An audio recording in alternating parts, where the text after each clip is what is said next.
Soyez heureux, sautez de joie, une belle récompense vous attend dans les cieux. Soyez heureux, sautez de joie, une belle récompense vous attend dans les cieux.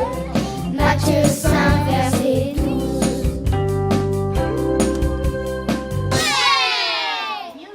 La parole aux enfants présente Les béatitudes. Heureux ceux qui se savent pauvres en eux-mêmes, car le royaume des cieux est à eux.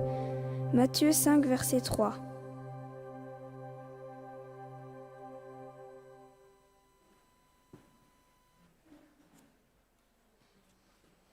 Alors, approchez-vous les enfants si vous êtes là. Approchez-vous, j'ai une question à vous poser.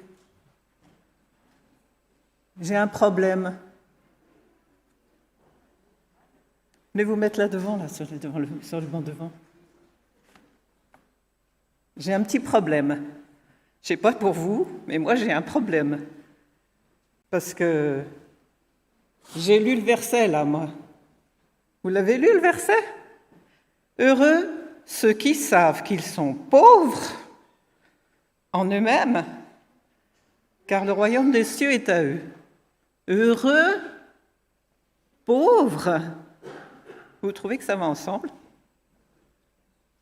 Heureux et pauvres. Ça va bien ensemble? Non? Ça va pas bien ensemble, hein? Moi, j'ai un problème. Est-ce que Jésus s'est trompé?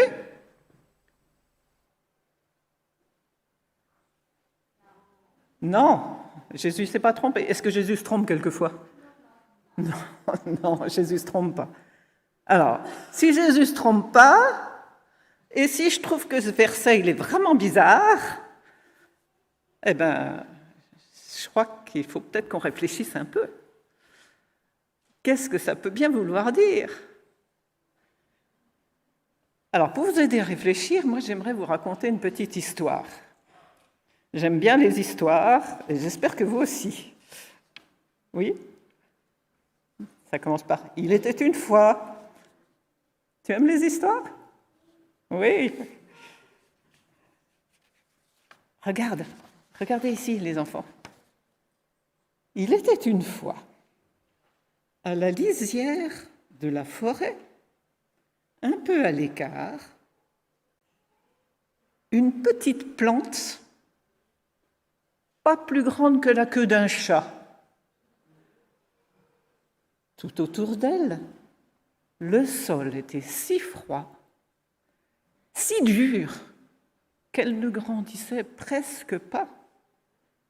Les mois passaient et elle semblait toujours aussi chétive, à tel point que les arbres et les animaux de la forêt s'en indignèrent.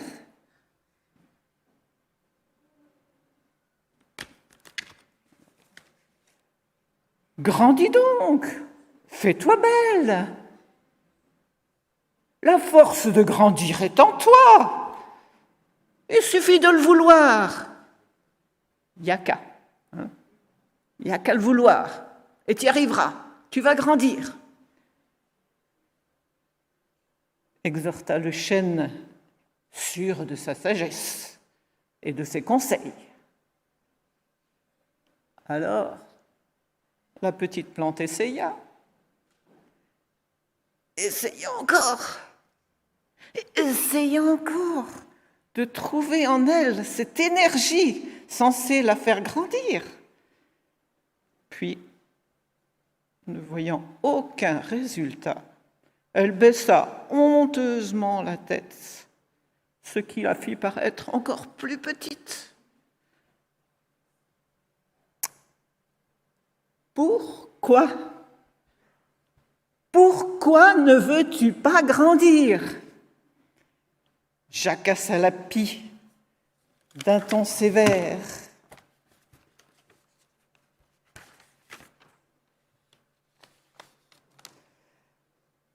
Elle voulait essayer de faire réagir la petite plante et qu'elle se remue un peu. Tu n'es qu'une paresseuse, une bonne à rien. Qu'est-ce qu'ils vont dire tes parents?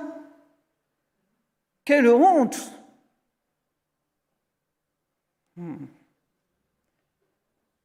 Si l'injustice des insultes de la pie blessèrent profondément la petite plante, elles n'eurent aucun effet sur sa croissance. Elle n'avait tout simplement pas en elle la capacité de se faire grandir.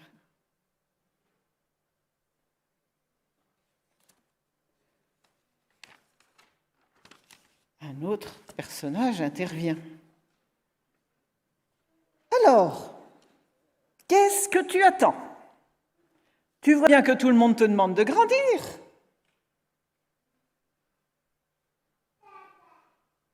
Moi, je vais t'apprendre à obéir, rugit le vent, en giflant la pauvre petite plante avec des tourbillons glacés. Et quelques heures plus tard, lorsque le vent, fatigué de ne pas voir la plante grandir, déclara forfait et cessa de vouloir lui donner une leçon, non seulement la petite plante n'avait pas grandi d'1 pouce, mais en plus, elle était presque morte.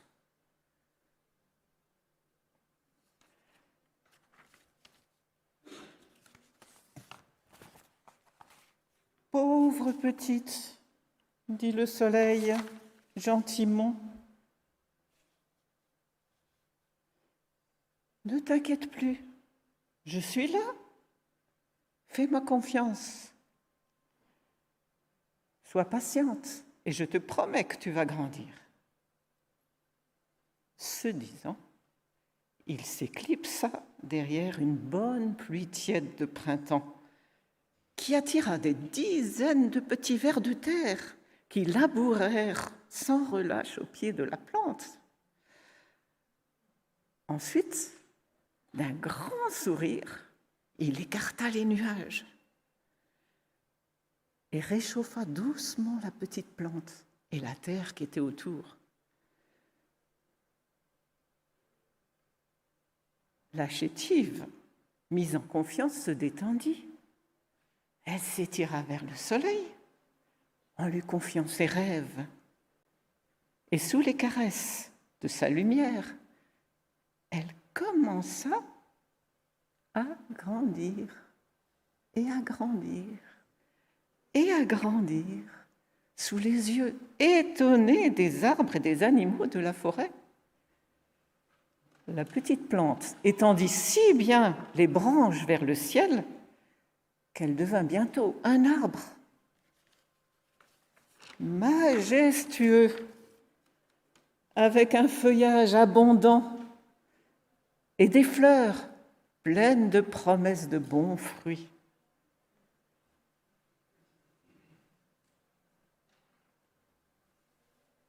Alors les enfants, sans le soleil et sans la pluie, la petite plante ne pouvait rien faire.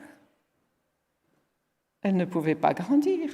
Rien n'était suffisant en elle pour la faire grandir. La petite plante devait tout à qui? À Dieu, qui a envoyé le soleil, la pluie, la bonne terre, les petits vers de terre. C'est important aussi le ver de terre. Tout ce qu'elle avait à faire, c'était étendre ses branches vers le ciel en confiance pour recevoir tous ces cadeaux de Dieu. Eh bien, pour nous, enfants comme adultes, c'est la même chose. Nous devons tout à Dieu, notre Créateur. C'est lui qui veille sur nous, qui nous donne jour après jour tout ce dont nous avons besoin pour grandir en taille, bien sûr, mais pour les enfants, mais surtout en sagesse et en esprit.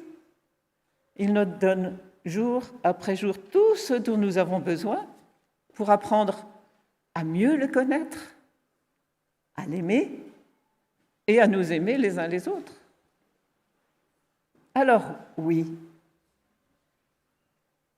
tu vas être en paix et heureux si tu reconnais que Dieu est ton Père, si tu reconnais que ce n'est pas en toi qu'est la source de la vie, de ta sagesse, de ta force. Tu es heureux si tu tends les bras vers le ciel en reconnaissant que Jésus est ta vraie richesse. Ton trésor inépuisable, c'est Jésus. Alors oui, heureux ceux qui savent qu'ils sont pauvres en eux-mêmes, parce qu'alors, il y a une grande place dans leur cœur pour recevoir tous les trésors du royaume des cieux.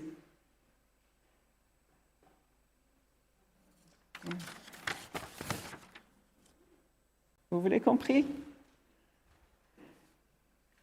Seigneur, moi j'aimerais te présenter tous ces enfants. Et qui sommes-nous pour nous vanter? Garde-nous d'oublier que tous les talents que nous avons viennent de toi. Nous sommes si heureux que tu sois notre papa, Seigneur.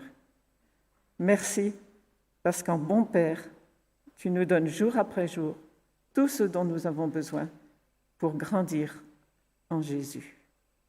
Amen.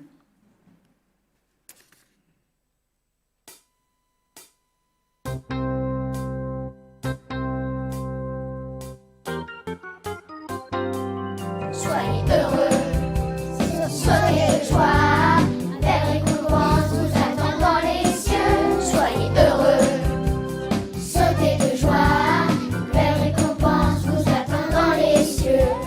Matthieu 5, verset 12.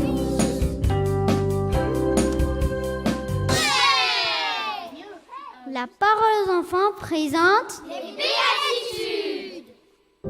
Heureux ceux qui se savent pauvres en eux-mêmes, car le royaume des cieux est à eux. Matthieu 5, verset 3.